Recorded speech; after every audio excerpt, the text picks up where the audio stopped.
এক পা দু পা করে সামনে এগিয়ে জরুরি বিভাগে আসলেই দেখতে পাবেন এক ঝাঁক তরুণ ইন্টার্নশিপ স্টুডেন্টরা ডিউটি পালন করছেন, কিন্তু ব্রাদারের চেয়ারটি খালি।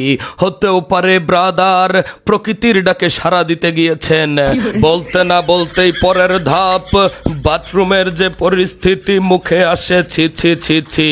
আপনারা জেনে খুশি হবেন যে রোগীরা এখন আর কেউ বেডে রাত কাটান না, বেডের থেকে বাথরুমে রাত কাটাতেই তারা বেশি স্বাচ্ছন্দ্য বোধ করেন। কারণ এই বাথরুম কোনো যেই সেই বাথরুম নয় রে লায়লা, এই বাথরুম হলো এশিয়া মহাদেশের শ্রেষ্ঠ হাসপাতাল পটুয়াখালী সদর হাসপাতালের বাথরুম।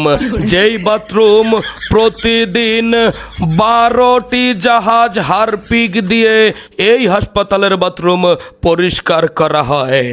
এখানে রোগীদের পুষ্টি চাহিদার কথা চিন্তা করে বাথরুমের মধ্যে আম গাছ জাম গাছ সহ সিঁড়িতে পর্যন্ত আম গাছ রোপণ করা হয়। এই হাসপাতালের ডাক্তাররা কখনোই হাসপাতালের বাইরে ক্লিনিকে ভিজিট নিয়ে রোগী দেখেন না। 24 ঘন্টায় এই হাসপাতালে মানবতার সেবায় নিয়োজিত থাকেন এবং পরীক্ষা নিরীক্ষার জন্য কখনোই কোনো ক্লিনিকে রেফার করা হয় না এবং ক্লিনিকের কোনো দালাল টেস্ট নেওয়ার জন্য হসপিটালে আসেন না।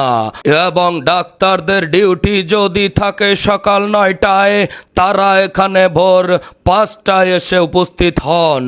কখনোই তারা দুপুর 2টা বা 3টা বাজান না। অনেকেই বলে থাকেন এই হাসপাতালে নার্সদের ব্যবহার বরগুনার মিন্নির মতো, কিন্তু না, এই হাসপাতালের নার্সদের ব্যবহার অত্যন্ত সুমিষ্ট এবং সুহাসী, যা দেখে রোগীরা প্রেমে পড়ে, হার্টে প্রেসার পড়ে তাদেরকে বরিশাল রেফার করতে হয়। এখানকার সিনিয়র নার্সরা কখনোই জুনিয়র নার্স অথবা ট্রেনিংয়ে থাকা স্টুডেন্টদেরকে দিয়ে কাজ করান না।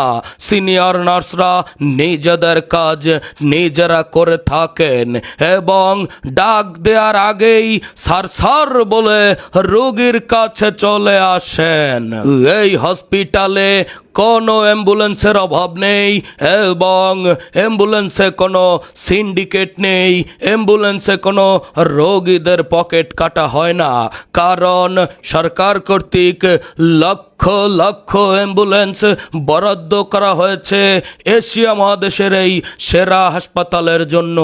এই সেরা হাসপাতালে রোগীদের খাবার পানীয়র ব্যবস্থার জন্য এই টিউবওয়েলটি ভেঙে অনুপযুক্ত অবস্থায় ফেলে রাখা হয়েছে। আপনারা আরো জানলে অবাক হবেন, এই হাসপাতালের কোনো আয়া বা নার্স জামা কাপড় ধুয়ে ডেলিভারি করিয়ে টাকা নেন না।